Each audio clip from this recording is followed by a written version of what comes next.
Hey y'all, it's Rick here with Uncommon Communion, recording early on a Sunday morning. Y'all, I was ready to do my typical written post for Sunday, but then something happened. I think I shared with you that I have been watching the Endor Disney Plus Star Wars series, and wow, wow. So I'll share a little bit more with you after we begin, as we always begin, by remembering, by celebrating, by affirming, by embracing the reality that we are always and everywhere in the holy presence of God and each other. It's late and I am tired. I got up on Saturday morning at 5:30. We were out the door at 6:30 to get up to Kent, Ohio, which was about 2 hours or so away from where we live in Columbus. And as I shared yesterday, it was the graduation day on Saturday for my oldest daughter. And it was a really nice graduation. I'll tell you, sometimes graduations can just be long and slow and dull. And, everybody's there for like one or two people who are going to just have a couple of seconds in the spotlight. But this was really, really good. And before I get into my emotions about it, just what struck me about it, besides the venue, and there were some neat touches. There was a bagpipe band that came in, a small group of bagpipes. They processed in, and it was cool. I got a thing for bagpipes, I guess.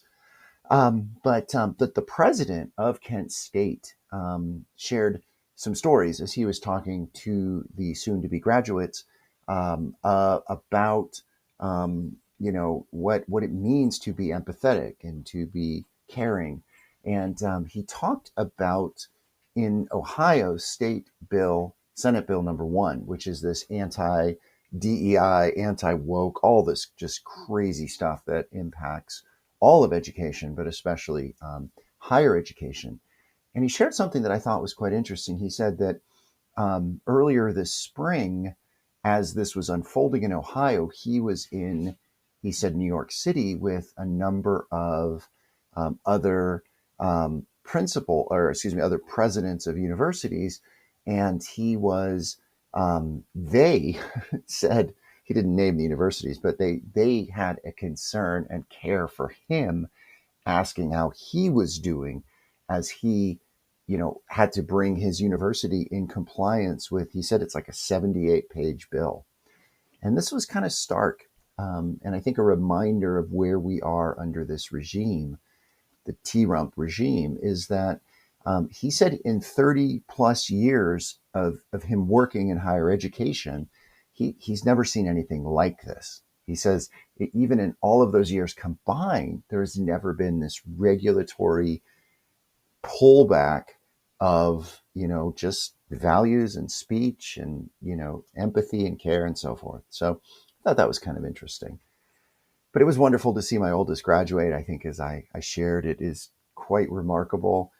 We went out to lunch with her wife, and it was a nice little lunch at kind of a fun little place on Monday when I write, and I will write on Monday. I will share some photos of this, but it was just wonderful. Just a really good day. I was a little bit tired. I drove us and came home and took a nap, but I ended up staying up late, and it was because of Andor.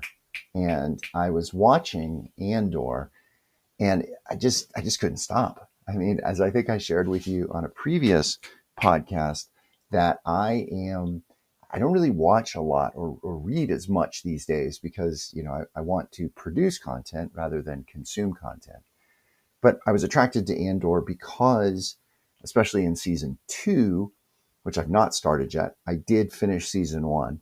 Um, and it is really about, how do we wake up to seeing an oppressive, authoritarian, fascist, imperial uprising. And we see that in all of the Star Wars, universe, but especially in this Andor, which leads to the film Rogue One.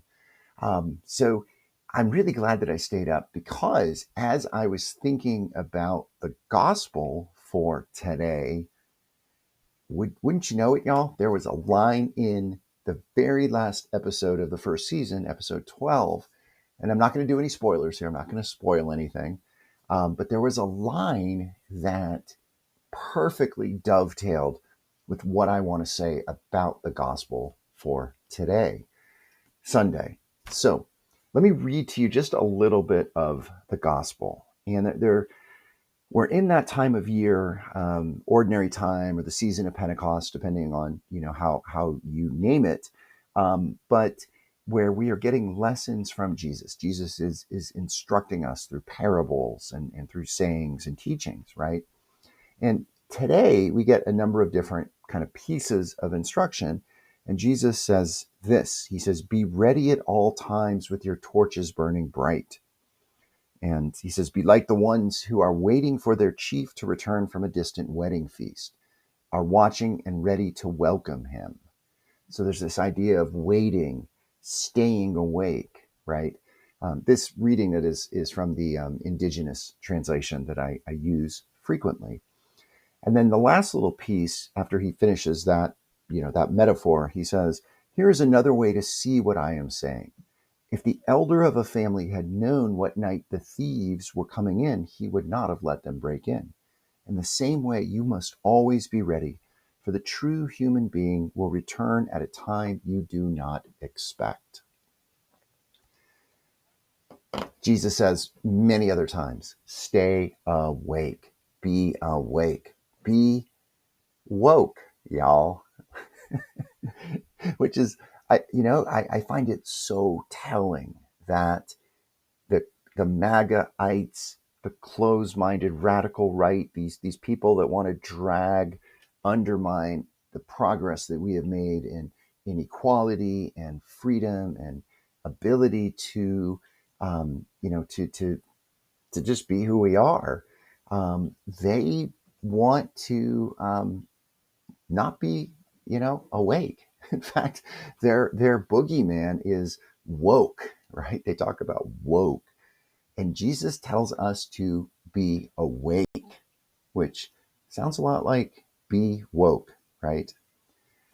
Where this comes into Andor is the story of Andor. Again, I'm not going to give spoilers, but it's about one individual, Cassian Andor, who is kind of a mercenary, a thief, who hates the Empire. He sees the problems of it, but he's really kind of in it for himself, for his own personal gain. And the first season is his own journey in waking up to seeing what is going on. And there's a number of other characters who maybe are further along in, already beginning to fight the Empire, fight the fascism, fight the authoritarianism. And they too are on this journey of being more brave and waking up. And in the last episode of the first season, it is amazing. It's so well done. The production values, the production design, the images, the sound, everything just goes so together. And it's a dark story. I'm listening to a couple of podcasts and they say this is Star Wars for grown-ups. This is adult content, because people die, there's blasters, and it's pretty intense. But we see in this funeral scene this one character in kind of a hologram talks to the people from beyond the grave. As this hologram she obviously recorded before she passed. And it's this wonderful scene where she says, "I was asleep, but you are awake." She tells them to be awake to what is going on. Stand up, fight the Empire, fight the injustice, fight the authoritarianism, and just be awake. Wonderful scene, wonderful scene. And then what she tells them to do, they do. And season one ends on, kind of a cliffhanger. And I can't wait to start season two, because it's actually done. All 12 of those episodes are done, and it's the last season because we know what happens to Cassian Andor in Rogue One. So the story has already been fully told. Yeah, pretty amazing. So I share this with you because, again, it's the reminder about stories. The importance of stories, being able to encourage and inspire and to teach, and especially these larger than life mythical stories. And, Star Wars has always been about that. And this little slice that began, I think the first season was like 2021 or 2022. The second season was being produced, I think, before, T Rump rose again from, kind of still mind blowing that it happened. But, I think it's even more relevant. And I've heard from the folks at Indivisible, which is, one of the organizations that organizes rallies and protests and, nonviolent resistance against fascism and the MAGA T-Rump, agenda, that they are really linking the story of Rogue One of Andor. Sorry, y'all, it's late. The story of Andor with what is going on right now and the need for us to wake up, the need for us to rise up, the need for us to do what we can do in whatever little corner of the world we find ourselves. And I'm encouraged. I'm inspired. All right, y'all. So again, quite a day.